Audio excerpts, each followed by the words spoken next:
Всем привет, ребята, с вами Катя, и добро пожаловать во вторую часть влога с круизного лайнера, который путешествует по маршруту из Бразилии в Уругвай и Аргентину.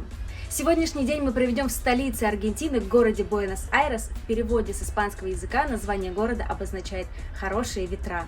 Сегодня мы впервые позавтракаем не в буфете, а в ресторане, который называется Golden Lobster, где заказ нужно делать через официанта. Здесь очередь.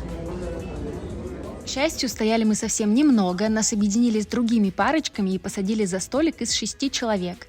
Оказывается, завтрак здесь не только по меню, но есть и небольшой буфет, который включает сырную и колбасную нарезку, омлет и кашу, сосиски, различную выпечку и джем, сок, мюсли и йогурты, а также фрукты.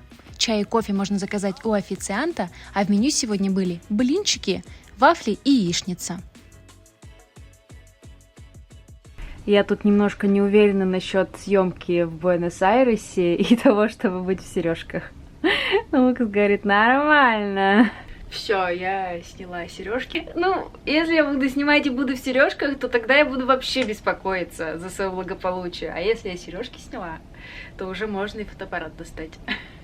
По времени в Буэнос-Айресе сегодня у нас будет 13 часов. С 9 утра можно уже покидать лайнер, и в 10 вечера нужно на него вернуться. Мы очень быстро и ловко вышли с нашего круизного лайнера, сели в автобус, который нас довел до выезда из порта. Мы в Буэнос-Айресе не брали экскурсии на круизе заранее, но здесь, в месте, где нас высадил автобус, куча стендов с разными экскурсиями. То есть, если бы мы хотели, мы бы сейчас могли выбрать какой-нибудь сити-тур и поехать изучать Буэнос-Айрес в составе экскурсии. Но мы не знаю. По-моему, мы не хотим. Hola, Buenos Aires! Hola, Buenos Aires! Из Уругвая я никакие сувениры не привезла, но в Аргентине с сувенирами проблем не будет, потому что прямо здесь сувенирный магазин. Ну, посмотрим, скорее всего, это уже попозже. Первым делом при выходе из портового здания мужик нам сказал, одевайте обязательно рюкзак наперед, потому что здесь где-то рядом фавелы. Вот мы встали рядом с полицией, чтобы заказать Uber. Точнее, мы стоим прямо напротив полицейского участка. Нету лучше места во всем городе. Мы приехали на наш первый пункт, первая остановка Каза Розада, президентский дворец, который славится тем, что он розового цвета. Вот отсюда, если честно, он не такой уж и розовый, не такой уж и яркий, как на картинках, но тем не менее. Справа от меня Национальный банк Аргентины, красиво, а сзади площадь с какой-то статуей. Это произведение искусства посвящено майской революции в Аргентине и первому независимому аргентинскому правительству, которое было основано 25 мая 1810 года. Вообще здесь достаточно чисто, красиво. Сегодня в Буэнос-Айресе мега жарко, душно и влажно. Если честно, на улице находиться очень тяжело. Мы наткнулись на потрясающее зрелище того, как записываются музыкальные видео в Аргентине, Буэнос-Айрес. Только что к нам подошел какой-то чувак, сказал, что у него очень много детей, а в Аргентине тяжело выживать, и продавать нам пытался носки, но у нас даже нету налички, чтобы эти носки купить, хотя мы были не против ему помочь, он выглядел несчастно. Надела кепку для того, чтобы не получить солнечный удар, потому что дико жарко, несмотря на то, что нет солнца, уже сильно, ну то есть как нет солнца, оно чуть проглядывается, уже сильно напекло голову, если продвигаемся. Как часть музыкального видео нам еще и удастся заснять аргентинское танго.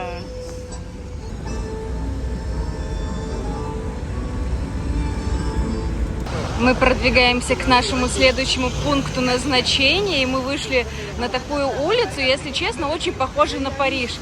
Даже спуск в метро такой же, как в Париже.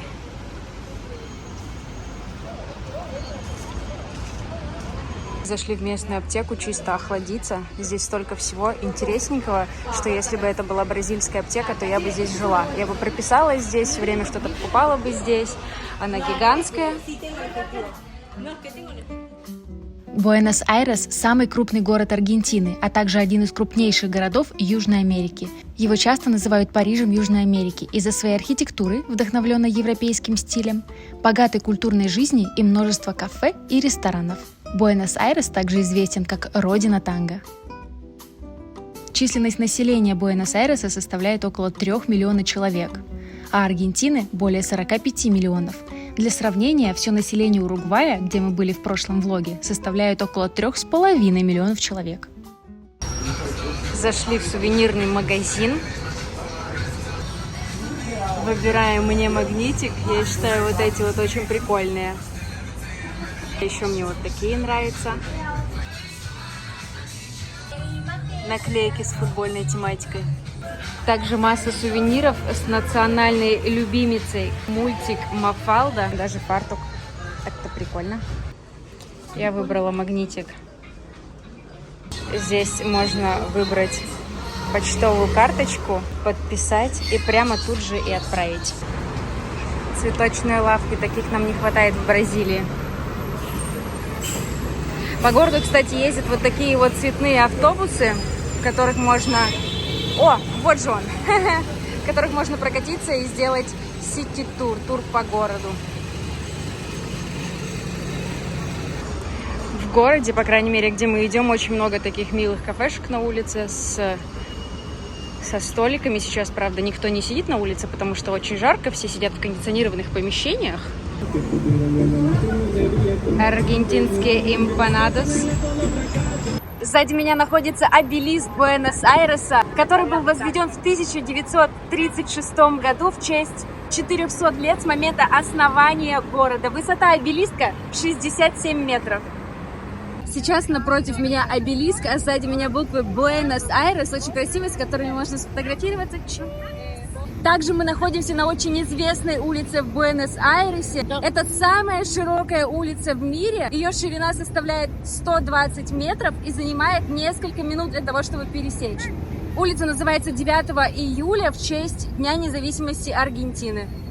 Я всю историю для вас прочитала. Наша вторая попытка купить воду. Просто не везде принимают карточки, а мы не обменивали деньги. Вон там на полу бездомные валяются, а вокруг какая-то красота. Мы продвигаемся в какое-то место, где очень популярное аргентинское мороженое, самое лучшее в Буэнос-Айресе, как сказал друг Лукаса. А очень жарко, поэтому мы прям туда и направляемся. Ну и это еще также по пути к другой нашей остановке. Мы уже на месте этого джелато мороженого, называется Кадори.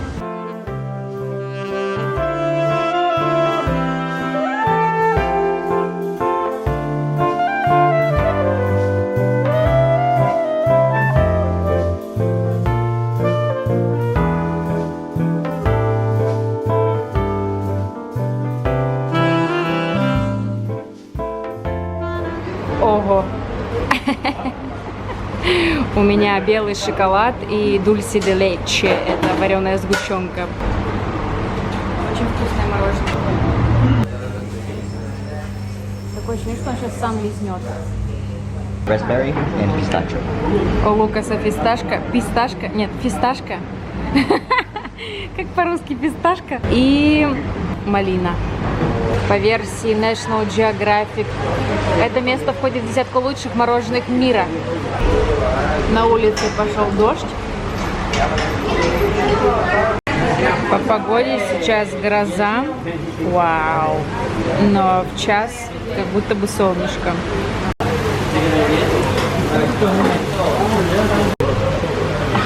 Чисто с мешком на голове. Мы здесь сидим уже примерно час. Дождь не заканчивается. Он все сильнее и сильнее. Мы уже подумывали вернуться обратно на лайнер, но все-таки решили взять такси и поехать в ресторан. Мы приехали в мясной ресторан, который нам посоветовал друг Лукаса, но он куда-то переехал, мы пока что разбираемся, а через дорогу кафешка Açaí Brasil, никуда без Бразилии. Такой райончик.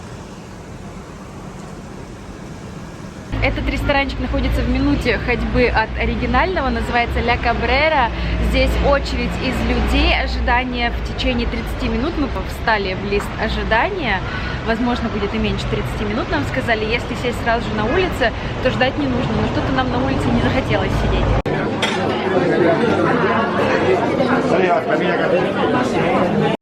Мы заказали, конечно же, мясо и эмпанадос, потому что Аргентина ими славится. Здесь интересно, принесли с какой-то штучкой, с пипеткой. Также соуса и хлеб.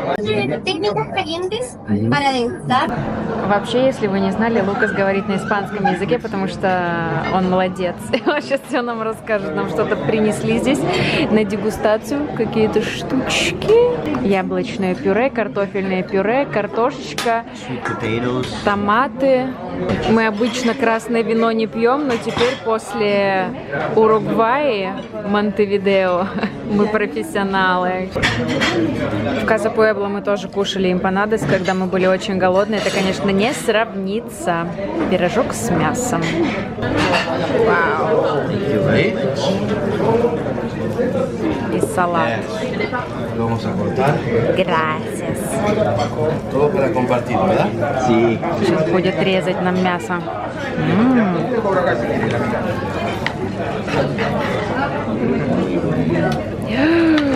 Какой огромный кусман. Кажется, мы немножко переборщили с заказанной едой. Тут у нас микс-салат. Здесь громадный стейк рибай. И тут какая-то сердечная гланда. Я не знаю, что это. What is this? Какая-то гланда коровья. Бон аппетите!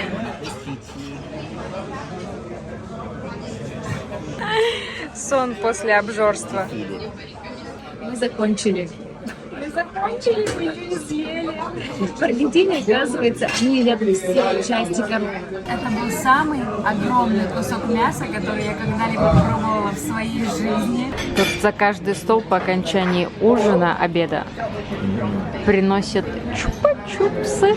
Мы приехали к нашей новой достопримечательности, наш следующий пункт, и ощущение, что эта достопримечательность пережила какой-то ураган, потому что лепестки поотваливались. What's the name? Флоралис. Мы находимся в парке Объединенных Наций, и сзади меня расположена скульптура, достопримечательность Буэнос-Айреса, которая называется Флоралис Женерика. Эта скульптура изготовлена из стали и алюминия. Несмотря на это, она не пережила недавний ураган, который здесь случился. Однажды это был красивый алюминиевый цветок, а сейчас поломанный двухлистник. Лукас монументом не впечатлился, но он в Буэнос-Айресе не в первый раз, поэтому, возможно, он его видел в целости и сохранности. Have you seen this statue before? Yes. Я была права. Снова заказываем Uber. Мы здесь пробыли не больше 5 минут. Мы даже не сфоткали. We didn't even take a picture. You want a picture? You wanna? If you wanna, we get it. А как погода поменялась. И после дождя уже не так жарко, как было в самом начале. Через дорогу от цветка даже дерево с корнями вырвано лежит. Плюсы организованной экскурсии круизом — это то, что все уже распланировано, ты 100% знаешь, что ты посетишь. Минусы — толпы людей. Плюсы — не делать экскурсию, и мы не жалеем, что мы не взяли экскурсию в Буэнос-Айресе, потому что мы погуляли пешком. Мы уже даже, честно говоря, как-то и подустали. Здесь напротив парка совсем другая архитектура, не такую, какую мы видели ранее сегодня, где все было похоже на Париж. Пока мы ждем наш Uber, быстро скажи все слова по-русски, которые ты знаешь. Да, я тебя люблю. До свидания. Спокойной ночи. I don't know, it's hard to think about everything. Приехали на улицу Кайя, Флорида, улица Флориды. Это популярная улица шопинга здесь, в Буэнос-Айресе. К сожалению, множество магазинов закрываются до 6 часов вечера, поэтому много всего уже закрыто, но мы сейчас посмотрим, что есть, и купим какие-то сувениры из Буэнос-Айреса. Мы забрели в магазин сладостей для того, чтобы купить популярный аргентинский десерт, который называется альфа-жор. Это такая печенюшка с дульси де лече, что в простонародье известно как вареная сгущенка. О, здесь не в коробках тот бренд, который мы хотели. Отличительная особенность Аргентины от Бразилии — это то, что они здесь празднуют 14 февраля, День Святого Валентина. В Бразилии это не праздник. Набирай. Ничего себе. Сладкоежка. Это очень опасно. Таких магазинов сладостей по всему Буэнос-Айресу очень много. Скорее всего, связано с тем, что здесь много и туристов. Ой, что это за лейсы? Очень пикантный лейс. К оплате они принимают доллары, бразильские реалы, евро, кредитные и дебетовые карточки. Жвачка базука. По всему Буэнос-Айресу также можно найти эти магазины I Love Gifts, я люблю подарки, магазины сувениров. Деньги мы в Аргентине не меняли, так же, как и в Уругвае. Везде можно было расплатиться карточкой. Единожды у нас не приняли карточку, когда мы хотели купить воду. Можно было расплатиться в киоске только наличкой, но в этом не было ничего страшного, потому что соседний магазин уже карточку принимал, воду мы купили там. Также в Аргентине очень недорого стоит такси Uber, поэтому на все локации мы добирались только на них. Общественным транспортом пользоваться не пришлось. Мы вернулись обратно в порт. Честно говоря, на протяжении всей сегодняшней нашей личной экскурсии чувствовала я себя достаточно безопасно, поэтому не сказала бы, что Аргентина прям какая-то очень страшная и небезопасная страна. Я, конечно, все золотишко поснимала и крепко держала телефон, как Лукас рекомендовал, но в целом нас не ограбили, все, теперь можно отдыхать. Для того, чтобы мы вместе могли прогуляться по кораблю и вы получили представление о том, что тут есть и как он выглядит, я параллельно поговорю о плюсах и минусах подобного путешествия. Начну с положительных аспектов, которые я смогла определить для себя.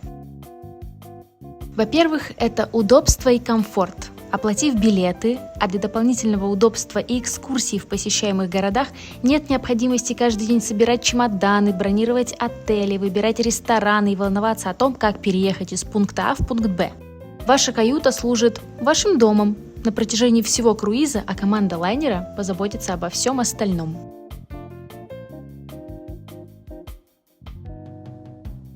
Следующий пункт – это разнообразие направлений. Путешествуя на круизном лайнере, вы сможете посетить несколько городов или даже стран. Как это было в нашем случае, за неделю мы успели посетить 2 города в Уругвае и 1 город в Аргентине. Также к плюсам нельзя не отнести развлечения и активности на борту. По крайней мере, наш круиз и компания MSC предлагает широкий спектр активностей и развлечений, включая спектакли, казино, спа-салоны, спортзалы и бассейны. Здесь попросту невозможно заскучать. Давайте перейдем к минусам. Сюда можно отнести, пожалуй, наиболее очевидный пункт – это ограниченное время в городах. Я знала, как будут проходить высадки, и была готова к тому, что мне не удастся на все 100% погрузиться в атмосферу и хорошо узнать новые страны. Однако я получила отличное представление о каждом городе и даже подумываю однажды вернуться в некоторые локации на подольше. К минусам следующий пункт я не отношу, однако это то, что обязательно нужно учитывать – дополнительные расходы. Покупаем путевку на круиз, затем узнаем об экскурсиях. Если не берем экскурсии, то, само собой, тратим деньги при высадке в городе. На лайнере платный Wi-Fi, который не входит в общий пакет уже оплаченных услуг. Также есть спа, за массажи платим отдельно, рестораны на выбор, в которых, кстати, мы ни разу не были, например, ресторан японской кухни прямо на борту, но еда в них тоже оплачивается отдельно. Сувениры и так далее. Список можно продолжать. Следующий минус – такой момент, который ко мне не имеет отношения, хотя я не была уверена, как отреагирует мой организм. Это морская болезнь, которая может стать проблемой, особенно во время штормовой погоды для тех, кто имеет к этому склонность.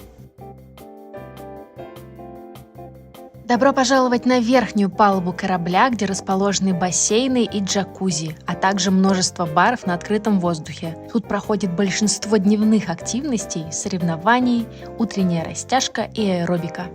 А вечером пространство, как правило, преобразуется и становится основным местом тусовки. Кстати, для этого не только убирают шезлонги, но и сливают воду из бассейнов, наверное, чтобы никто в пьяном угаре не занырнул. Такая техника безопасности. Сегодня следующее утро после Аргентины, и мы направляемся обратно в Бразилию. Плыть нам 2 полных дня. Погода не самая лучшая, вы увидите чуть позже, но не сомневайтесь, что мы наслаждаемся моментом даже в такой обстановке. Сегодня после завтрака мы поднялись, точнее, мы уже были на уровне бассейна, мы вышли на бассейн. Здесь супер ветрено. Член экипажа нам сказал о том, что это потому, что мы проплываем Пунта-дель-Эсте, там, где было супер ветрено, когда мы были на экскурсии. Здесь такие ветра в море, какая-то прекрасная зона, что просто все улетает. Но скоро мы эту зону проплывем, и будет прекрасный, чудесный, спокойный день, я надеюсь, потому что иначе очень тяжело находиться в таких ветряках.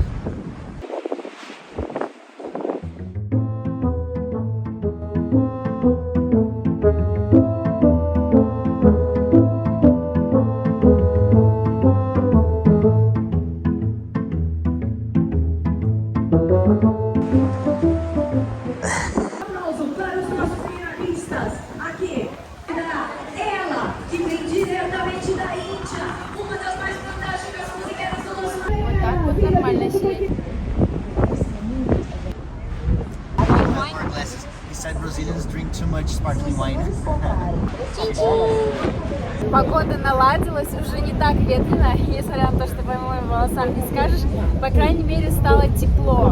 Можно спокойно снять рубашку и наслаждаться солнцем, что я сейчас и сделаю. Также я читаю книжку, мы взяли с собой iPad, поиграли в шахматы. Чин-чин! А мы так уже за 6 дней привыкли каждый вечер смотреть шоу-программу. Как мы теперь без них будем жить-то? Угу. Да.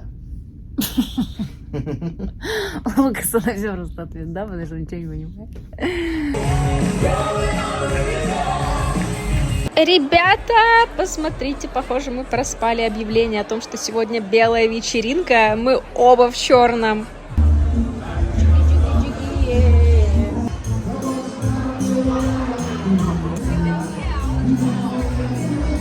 В целом, я даже если бы хотела, у меня больше ничего белого нет. Should I? Or you want me to be black with you?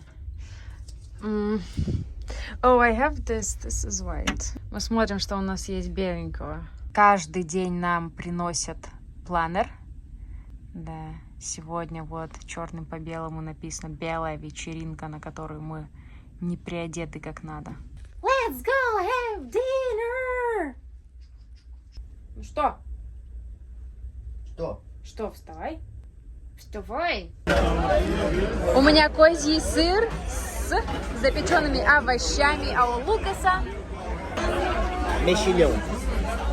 основное блюдо у меня мексиканская тортилья с гуакамоле, рисом и еще чем-то. А у Лукаса ризотто с морепродуктами. На десерт банановый тортик, а у Лукаса кофейный мусс. Мы отужинали, возвращаемся в номер, потому что я в ресторане очень замерзла. Хорошо в ресторан брать кофточку, но не всегда там холодно. После сегодняшнего ужина мы готовы вынести вердикт по поводу еды на нашем корабле. По крайней мере, в этот раз на этом круизе мы не в восторге. В буфете на завтрак, обед и ужин еда повторяется практически одно и то же все время. На ужины, на которые мы ходим в ресторан, каждый день меню обновляется, но ни одно из блюд нам ни разу очень сильно не понравилось. Что прям вау, как вкусно, я бы повторила, заказала снова. Такого не было, к сожалению. Мы выдвинулись на нашу белую вечеринку, посмотреть, что там происходит. Черно-белую у меня.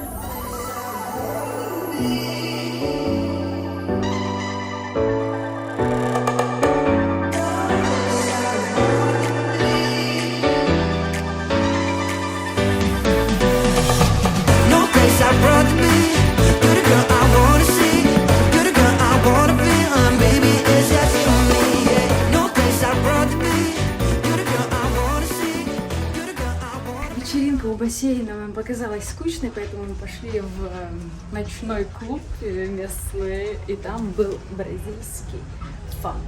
Фанк — это национальный жанр музыки. Все, спать.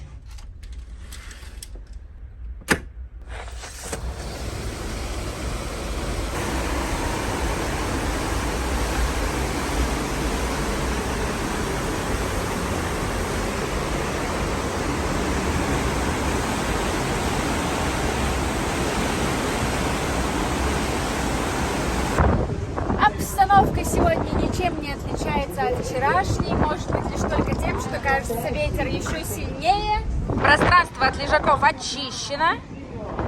А чтобы вот эти домики не поулетали, они здесь привязаны. Обедали мы сегодня в буфете. На обед была довольно-таки странная еда. Особенно больше всего меня поразила фейжоада. Это традиционное бразильское блюдо, черные бобы с рисом. Я пробегала мимо этих подносов, там стояла гигантская очередь из людей. Я сейчас подумала, блин, а зачем вообще на круизе вот такая бразильская еда? Лукас сидел, ждал меня за столом, когда я пришла со своей едой. Я ему сказала, а если будешь брать для себя пиццу, возьми для меня кусочек. Он вернулся, радостный, в припрыжку бежал и говорил, сегодня фейжоада. So good. Very good. Wanna try? No. Сзади меня уже собранные чемоданы, их нужно сегодня вынести за дверь до полуночи, для того, чтобы их собрали, и завтра при выходе с лайнера нам их выдали. Не знаю, не совсем удобная тема, потому что нужно там что-то дособирать утром, но будем, видимо, в пакеты складывать.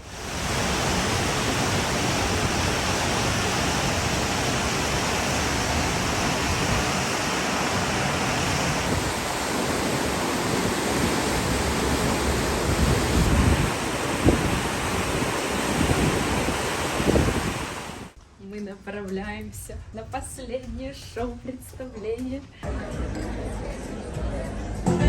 Maravilha! Segura aí, senhoras e senhores, boa noite! Já tô sentindo esse boa noite de vocês um pouquinho mais triste. Será porque hoje é a última noite de cruzeiro? Ah, eu também fico triste. Galera boa, esse cruzeiro foi sensacional! Miau! Eu prefiro au au!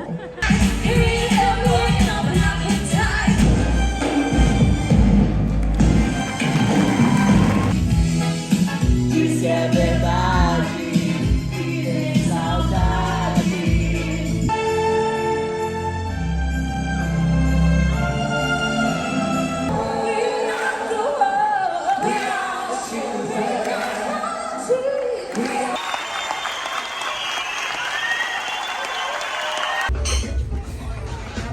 Сегодня что, итальянская тематика?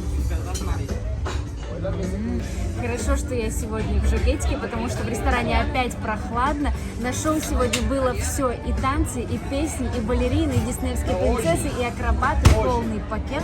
Нам очень понравилось, с одной стороны. С другой стороны, жалко, что последнее шоу. У Лукаса в тарелке на ужин сегодня мясо с рисом и картошечкой с фарофой. Фарофа — это что-то необъяснимо бразильское. А у меня кальмары с креветками. Последний десерт на круизе — тирамису.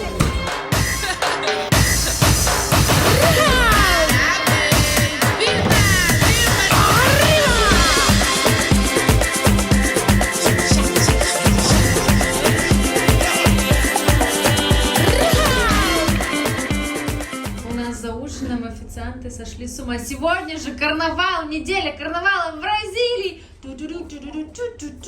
Поэтому тусовка сегодня тематическая. Вот так все повыставляли свой багаж в коридор. Сейчас мы сделаем то же самое. Наш последний вечер. Что мы можем сказать о...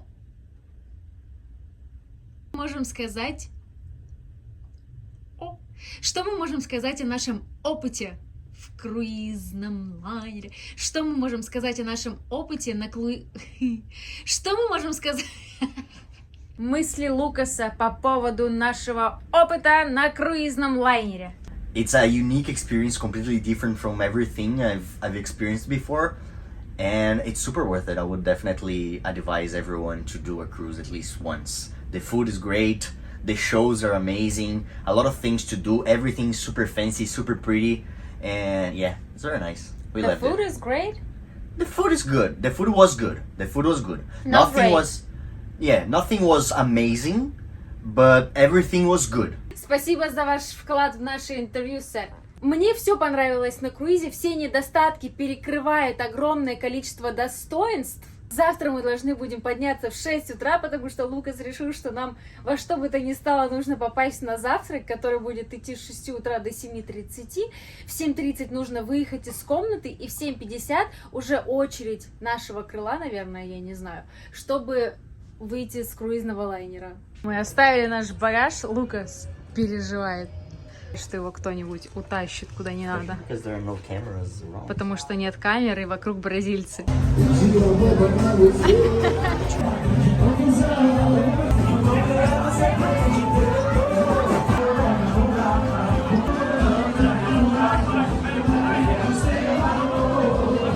На этом я заканчиваю сегодняшний влог. Подписывайтесь, ставьте лайки. Всем чао, какао. До скорых встреч. До скорых встреч! Baby,